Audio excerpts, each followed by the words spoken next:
एक बार एक गधा जंगल में हरियर हरियर कांदी ला चरत रहिस। एक ठन बघवा ह ओ गधा ला कांदी चरत देख डरिस और धीरे धीरे ओखर तीर जात रहिस।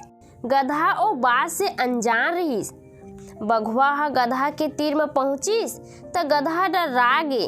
बघवा अब्बड़ खतरनाक और भयानक देखत रहिस, लेकिन गधा कम चालाक नहीं रहिस।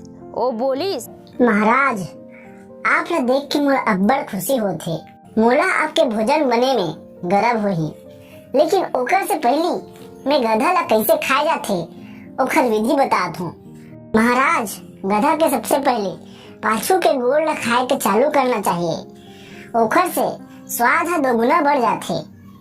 बघवा ह ओकर बात ला मान लिस।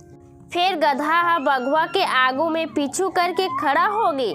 जैसे ही बघवा ह गधा के गोड़ ला खाए बर मुंह ला लमइस, वैसे ही गधा ह बघवा के मुंह में जोर से लात मारिस। तहन बघवा ह झाड़ी में गिर जथे और गधा ह उहाँ ले भाग जथे।